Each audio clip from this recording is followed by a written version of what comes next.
Hey guys, Eric with Painting Business Pro here, and in this video we're going to be talking, and all month we're going to be talking about how to build a high-performing sales team.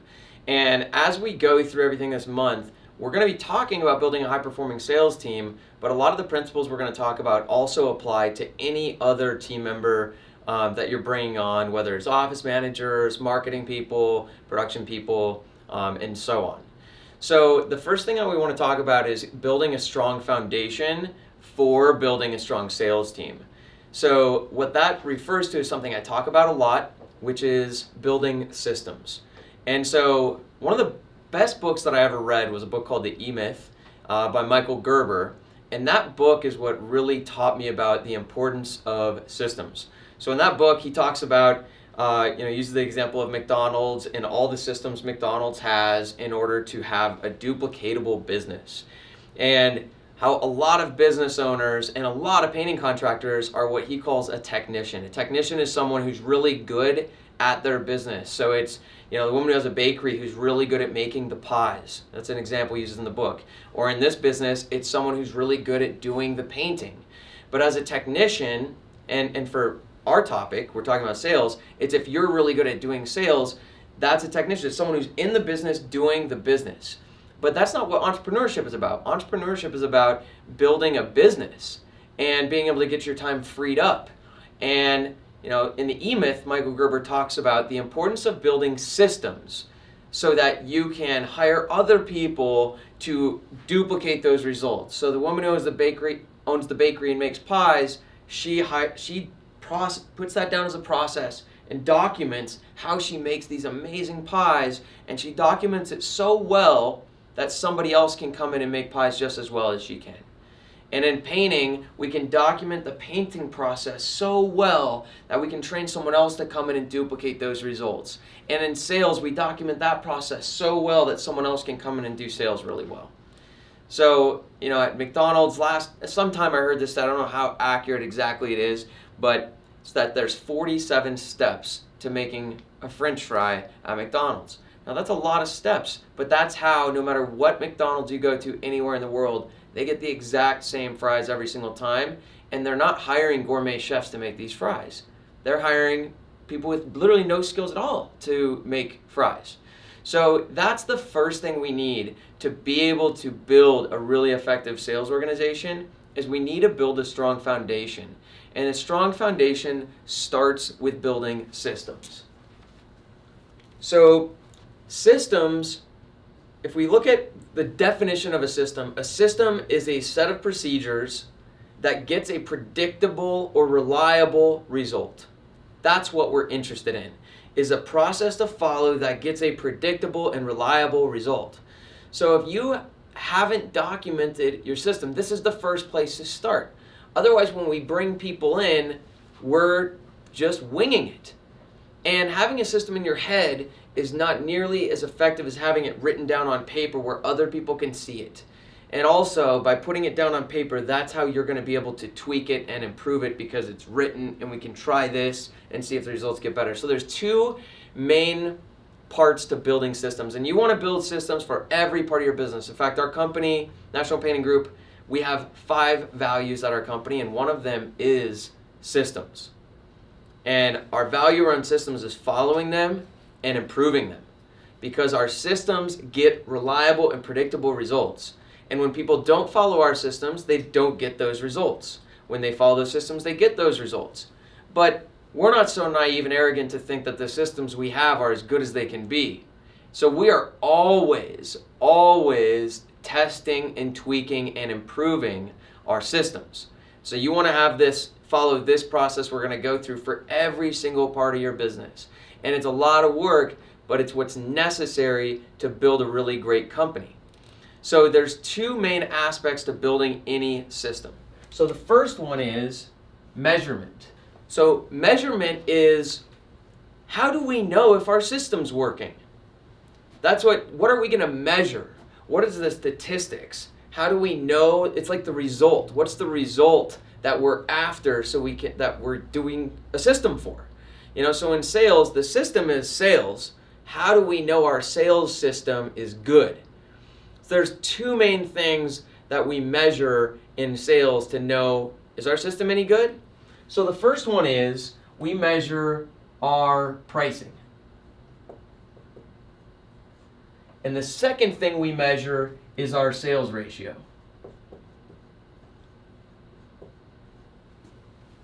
So we have pricing and we have sales ratio.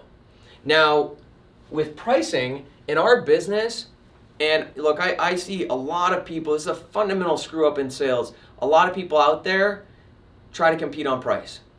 If they're not winning jobs and clients are saying, your price is too high, your price is too high, they'll literally lower their prices to win jobs. And there's a lot of people I see on my YouTube channel and on my blog and in my emails that literally think you can't sell jobs for that price in my market. Things are more competitive in my market. And so they lower their prices to compete. Now, that to me is just covering up that you don't have a good sales process. See, if you've got two options there. You can lower your price to win the job, or you can make a better sales process. And the problem with competing on price, I go into in a bunch of other videos. You don't do it. For us, if we competed on price, we would go out of business because we're a big company now and we have lots of overhead. We've got a lot of employees and office managers and accountants and office and all this stuff that costs money. So for our business, we need to price our jobs in such a way that 50% of that price goes towards labor and materials. And that's pretty common in this industry, believe it or not. Smaller companies can charge a little less, but any big reputable company and customers are going to get what they pay for. So we charge $4,000 because that's what we need to charge for our business to be in business. That's what we need to charge for us to deliver what we deliver to customers. And in order for us to charge $4,000, we need to be able to pay about $2,000 for labor and materials. Whether we're using employees and buying materials or we're using subcontractors, we need that 50% buffer. So that's the first thing that I measure. And you want to too, is my pricing right? Because the result we're after is then we have our sales ratio, right? So if I do 10 estimates, how many of those do I book? Well, if I book 10 out of 10, but I make no money, that's not a good sales process. If I book 4 out of 10 with really healthy pricing, where I'm making my margins, that's good. So your pricing should be a system as well, where I price the same way every time. This is what I charge, period, because this is the money I need to make. This is what I value myself at, and this is what I charge. So those are the two measures. Number one, what's required is I'm pricing myself the way I'm supposed to make the margins I need to make. Check. As long as that box is checked, good stuff. And then number two is sales ratio. So we're measuring what my sales rate is. Is it 3 out of 10? Is it 4 out of 10? And we're not measuring out of 10. That's just the examples I'm using. We're measuring the total. So last year, our company did however many estimates, 1,000 or 2,000 estimates or 1,738 estimates or whatever, and we booked this many jobs. What was our sales ratio? So just to give you an idea on this, the way I teach people to run a business is I'm teaching people how we run our business. I'm teaching people how to build a big business. And if you're watching this video series because you want to build a high-performing sales team, that means you want to build a big business. If you want to build a big business, you need your pricing to be at 50% for labor and materials. So that's a requirement. Then the second thing is sales ratios. So here, I think a minimum sales ratio should be 30%, and then high end is 50%. All right, so our best salespeople are selling 50 to 70% of their estimates. We got a couple business partners who are consistently 60 to 70%. A couple people who do sales. And company average last year was about 33, 34%. So for our company, there's 3 tiers. When people are selling really well, they're selling over 50% of their estimates. When people are selling pretty average, they're selling about 33, 34% of their estimates. And then when people are below 30%, they're like 25% or lower, there's definitely something wrong with their sales. If people are at 35%, we say, hey, you've gotten all the basics right. You're doing all the basic stuff right. When you do all the basic stuff right, you're going to sell 30 to 35% in our company. But there's some advanced stuff that people do that we train our team to do, and that's how you get to those higher numbers of 50% plus. So in this series, I'm going to cover a couple different things. I'm going to cover how to build a high-performing sales team. So today is the foundation, and in week 3, we're going to talk about recruiting, training, and managing really top talent, because that's critical. That's a big week. But then in week 2 and in week 4, I'm going to cover some of those advanced things that we teach people in sales, the things that are required to get over 50%. So next week, that's going to be about personality selling and how we sell to different personality types. So this is the first thing. I need to measure this so I know, how am I doing with my system? What results does my current system produce? Because the second thing is, we actually need to build and improve our system. How do we know if it's improving? Because of our measurements. So what we do to start, so here's how you build a system, all right? First, you just document what you're already doing. Literally, write down on paper, like, I do this, then this, then this, then this. If I followed you around with a video camera and watched everything you say and everything you do in the sales process, and then I had somebody write it out, break it into pieces, break it into different steps, and write it all out, that's the system you have right now. And then look at your numbers right now. Maybe right now you're at, you're not paying out 50%, you're not at a 50% gross margin, maybe you're at 35%. Like, okay, right now I'm at 35%, but I'm selling 40% of my estimates. By the way, this doesn't include referrals. Referrals you should book like 90% of. This is like cold leads, door-to-door, lead services, that kind of stuff. So you've got current numbers, so you write those down. So right now I've got this profit margin, so that's my pricing, and I've got this sales ratio, that's my current sales ratio. And then you have some goal. What's your goal you're trying to get to? For us, it's 50% and 50%. That's our goal. We want to get every single person in our company to selling 50%, and we're getting closer and closer and closer to doing that.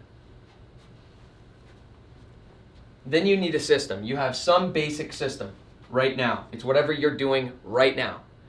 And then what we want to do is we start tweaking and improving the system. So there's a ton of resources. There's no right answer to this. So I'll just say a few of the things that we do to tweak the system. So the first thing is, I stood on other people's shoulders. I learned from a lot of other people who are already successful at sales, and built a sales system, right?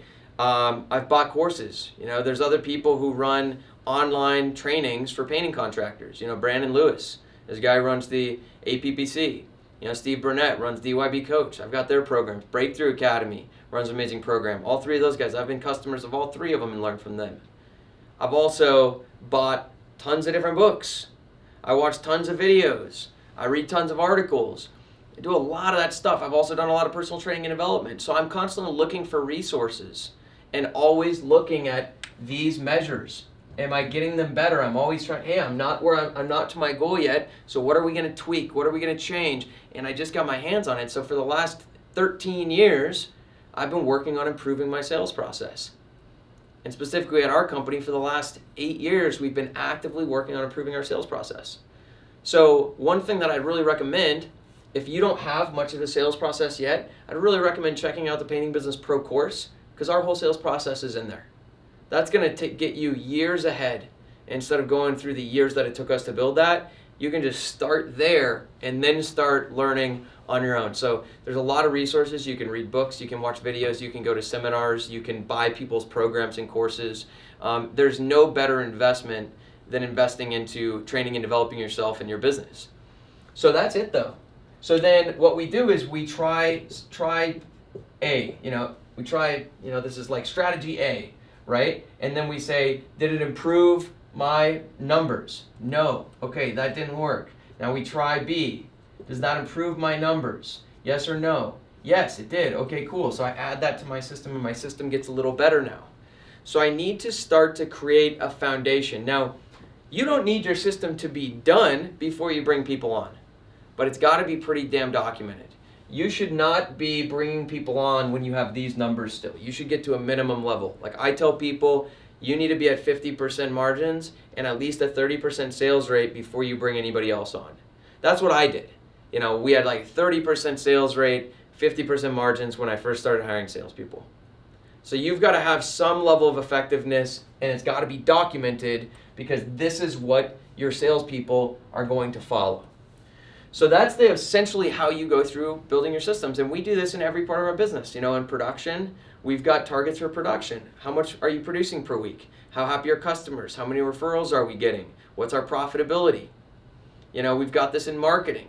How many hours are you doing? How many leads do you get? How many estimates did that turn into? How much did it cost? Percentage-wise, how much does it cost? And we have the results we're getting, we have the target, and we've got the system. And we're constantly working on how do we improve the systems to get a better result. And then what happens is sometimes we get to our goal. We get to the goal.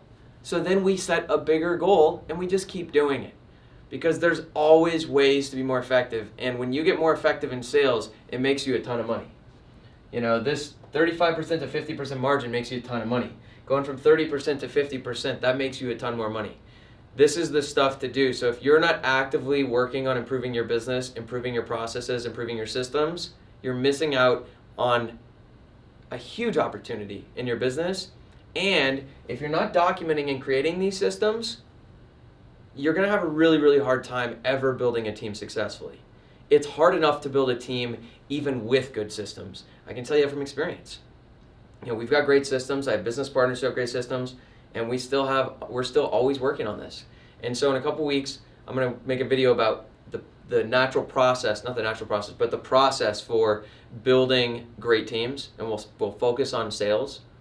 And we've learned a lot over the years. So I'm really excited to share that with you next week. And in the next video, we're going to talk about how to sell to different personality types. And I think you'll find that really, really valuable. So if you like this video, give me a thumbs up, drop a comment if you got any questions, and we'll look forward to seeing you in the next video.